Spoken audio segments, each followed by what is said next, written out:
Bienvenidos al primer encuentro sincrónico de la asignatura de Geopolítica en la Fundación Universitaria Uniclaretiana.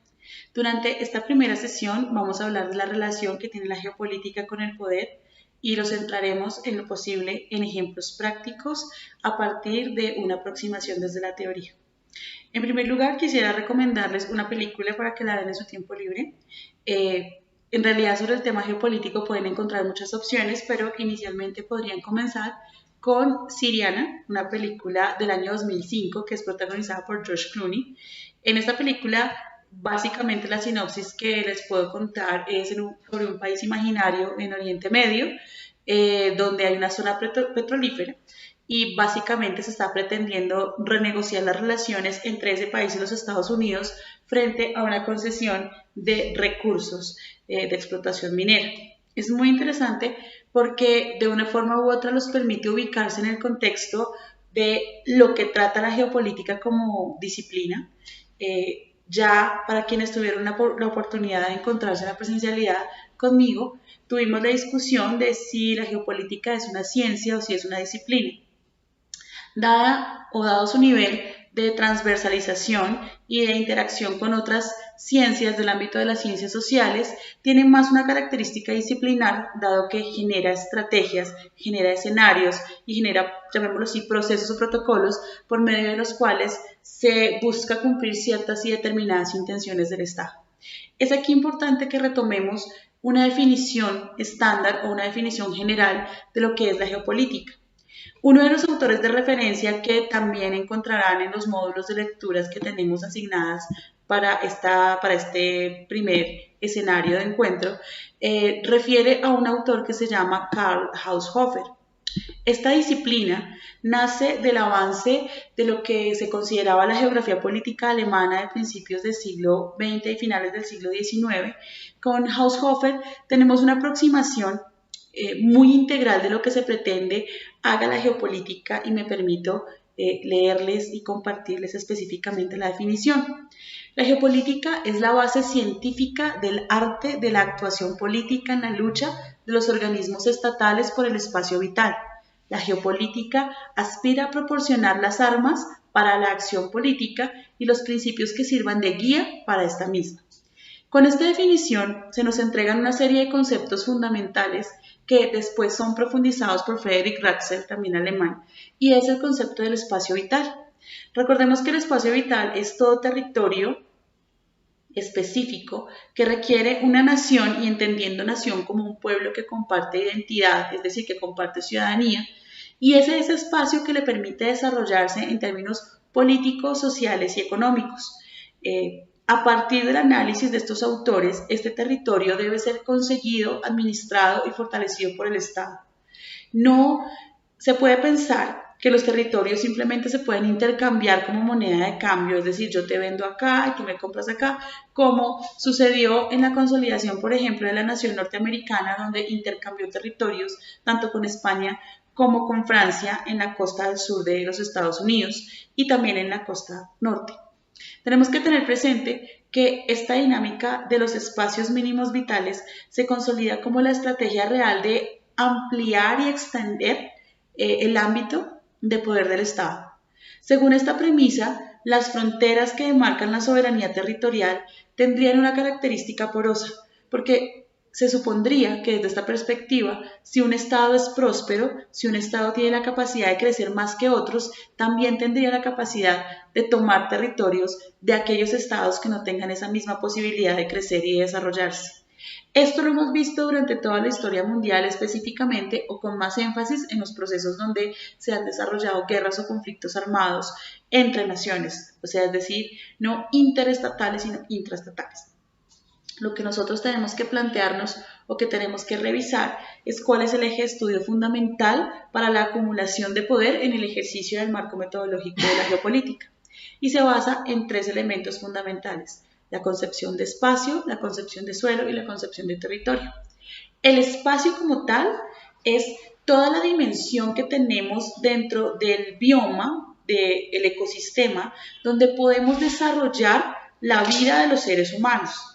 Cuando pensamos en la definición de suelo, estamos hablando del territorio en términos fácticos en tipo de suelo, es decir, si estamos hablando de un tipo de suelo arcilloso, arenoso, con las características específicas que implica ese determinado lugar. La que más nos interesa, la que más nos compete, es la definición como tal de territorio, porque la definición de territorio lleva en sí misma un concepto político. El concepto de territorio está ligado con la apropiación de los espacios o del suelo que hace el Estado para el beneficio de la ciudadanía. Acá tenemos que entender que en principio el Estado se está entendiendo como una institución, recordando que de todas maneras nosotros hacemos parte integral del Estado, porque sin ciudadanía que entregue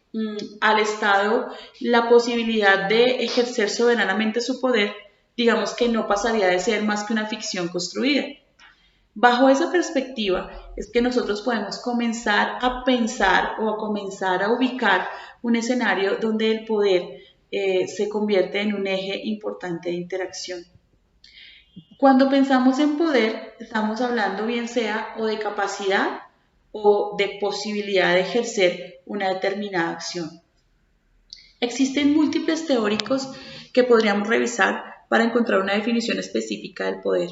Tenemos visiones del poder centradas, por ejemplo, en la comunicación, como lo podríamos ver con Luhmann y Castells. En el primer caso, Luhmann habla del poder desde una perspectiva estructuralista, muy funcional, donde simplemente el Estado institucional le entrega a sus ciudadanos una serie de alternativas y el ciudadano dentro de esas alternativas tiene la falacia de la elección, es decir, usted escoge una, sí, pero finalmente eso que usted escogió simplemente responde a los intereses que el Estado le plantea en ese determinado momento. Bajo esa perspectiva, el poder es la capacidad de lograr que se ejecute determinada acción más allá del criterio particular o específico de la ciudadanía y que se vuelva funcional al ejercicio y a la función del Estado.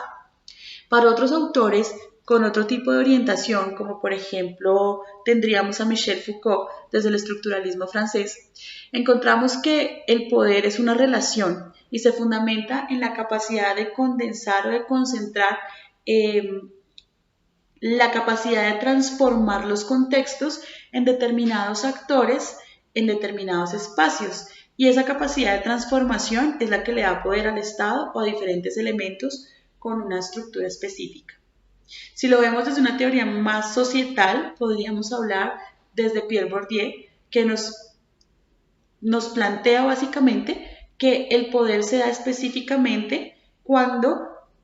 se logra que un determinado grupo social con unas características específicas convierta su campo social en un campo de poder. Cuando transforma el campo social, que es un espacio donde confluye la gente con una determinada perspectiva común, y lo convierte en un campo de poder porque finalmente logra empoderarse sobre otros campos sociales y lograr que ellos sean los que crean significados y los que crean las normas. Lo que estamos hablando es de una creación de poder desde lo simbólico, donde a partir del discurso, donde a partir de ciertos niveles de actuaciones, las personas comienzan a tomar decisiones de una manera determinada. Si tomamos entonces la perspectiva de la geopolítica, como lo vimos desde Ratzel o desde Haushofer, y la unimos a alguna de las visiones de poder, nos vamos a dar cuenta que la geopolítica es una herramienta que pueden usar diferentes tipos de ciencias para afianzar un poder específico ligado a una dimensión territorial. Siempre pensado en un territorio. Puede que no sea el lugar físico específico donde se esté tomando la determinación de poder, pero sí el lugar donde esa determinación va a tener una estructura y va a cambiar funcionalmente la dinámica del sistema. Tenemos muchos casos que vamos a revisar durante este grupo, durante este curso. Por ejemplo, vamos a hablar del caso del Sahara Occidental, que va a estar documentado y que van a tener que desarrollar en un portafolio, pero también hay otros casos que les invito a que revisemos y que nos llenemos de datos frente al tema. Uno de los paradigmas de la geopolítica contemporánea siempre ha sido, por ejemplo, el caso de Israel y Palestina. ¿Cómo es que un Estado que se crea a partir de una posguerra, que es la segunda posguerra, que se da la creación del Estado de Israel, y donde a través de resoluciones de Naciones Unidas se determina el espacio físico donde este Estado se va a desarrollar, nos encontremos con que estas resoluciones no se han cumplido, donde finalmente el Estado palestino aún no ha sido reconocido como miembro pleno, como Estado pleno, porque tenemos la polémica disputa por el territorio. El territorio se había dividido de una forma proporcional, justa o no, esto ya hace parte de un juicio de valor, pero se había determinado cómo iba a ser esa distribución, donde tanto la nación israelí como la nación judía, la nación palestina, perdón, podía ocupar este territorio físico y en este territorio físico desarrollarse como Estado. Sin embargo, las garantías solo se han dado de forma plena al Estado de Israel. La pregunta es, el Estado es Estado porque tiene un territorio. Si ambos tienen territorio, ¿por qué unos son Estado y por qué otros no? ¿Cuál ha sido, por ejemplo, la incidencia de otras naciones en términos geopolíticos por necesidades en el territorio de Oriente Medio o simplemente por conveniencia política para permitir que un Estado sí se convierta y que el otro no sea reconocido? Tenemos también, por ejemplo, el tema de la extracción de recursos mineroenergéticos, donde potencias extranjeras recurren a la explotación de recursos.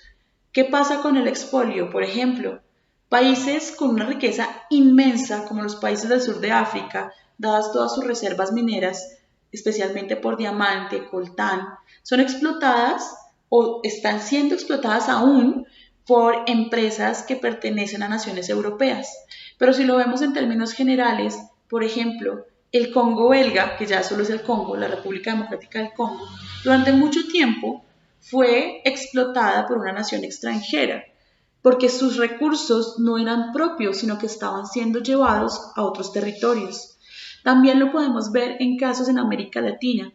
y tenemos el de Chevron Texaco en el Ecuador, donde una concesión que se le hace a esta filial de Texaco, porque Chevron no es exactamente Texaco, sino que es una filial, se les da la concesión para la explotación del petróleo y que durante este proceso de explotación se genera un daño ecológico y finalmente causan el daño ecológico y no responden. Y es más, el grupo indígena que habita el territorio los demanda internacionalmente y pierde, porque según la legislación, ese territorio durante el periodo de la concesión era responsabilidad de la empresa, pero posterior a su retiro ya no. Entonces, con todos estos casos que les estoy trayendo y muchos otros que seguramente podremos encontrar, lo que quiero es llevarles a la reflexión. La geopolítica en sí misma, gracias a los diferentes elementos que concurren en ella, por ejemplo, las capacidades civilizatorias en términos de traer nuevos lenguajes y nuevas formas de apropiación de la historia, o si la vemos también desde la política que se ha dado en la etapa nacionalizadora, donde finalmente lo que se busca es generar determinismos geográficos y espaciales para la determinación de los estados y de cómo los estados van a funcionar, o si lo pensamos también desde una perspectiva más ligada a los efectos de la transformación ideológico-cultural del mundo, como lo fue en su caso la Guerra Fría, le dan elementos al Estado para reestructurarse, para determinar cómo va a funcionar. Y estas herramientas son las que en sí determinan el poder, cómo se va a, no llamemos distribuir, pero cómo va a recorrer el tejido de red en el marco de los diferentes casos geopolíticos. Con esto no quiero decir que solamente nos vamos a limitar a tratar de comprender casos específicos. Son muy importantes porque nos permiten hacer procesos globales de comprensión. Les reitero que para este caso, para este momento, lo importante es que si logramos entender las eras geopolíticas que están planteadas en sus textos, si logramos comprender el impacto de las transformaciones históricas que estas eras dejaron, podremos entender cómo su vínculo con, por ejemplo, la teoría de las relaciones internacionales nos muestra el uso efectivo del poder. Con esta pequeña reflexión los dejo para que comencemos a desarrollar las preguntas de la semana. Es muy importante que decanten todas las lecturas específicas. Sé que no son cortas, tenemos un buen set de lecturas, pero que sin lugar a dudas les va a permitir ampliar su espectro de análisis internacional. También les sugiero que el fin de semana especialmente se tomen el tiempo de buscar los noticieros que se encuentran en línea en YouTube, por ejemplo, que pueden ser Deutsche Welle, que es DW, por ejemplo, Telesur, CNN, RT, que pues aunque es discutible, de todas formas nos muestran la perspectiva internacional de cómo las transformaciones están afectando al mundo contemporáneo. No es lo mismo, por ejemplo, ver RCN que nos cuente las noticias sobre el proceso de paz, a como por ejemplo lo cubre Deutsche Welle, DW, o como en su momento lo puede cubrir Telesur. Desde la perspectiva ideológica de las naciones o de los dueños de los medios, se nos entrega una perspectiva de comprensión de los diferentes temas internacionales y no solo de eso, sino que podremos ver los diferentes visos y las diferentes aristas del poder en el contexto mundial, por eso la geopolítica.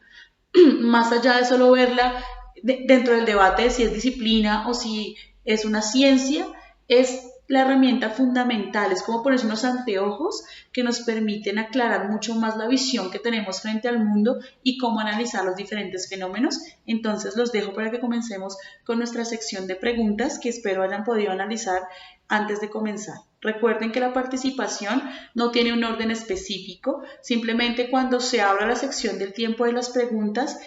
los aportes deben ser enviados con correcta ortografía, con buena redacción, en una sola participación y culminando con la palabra fin. Que tengan una excelente jornada.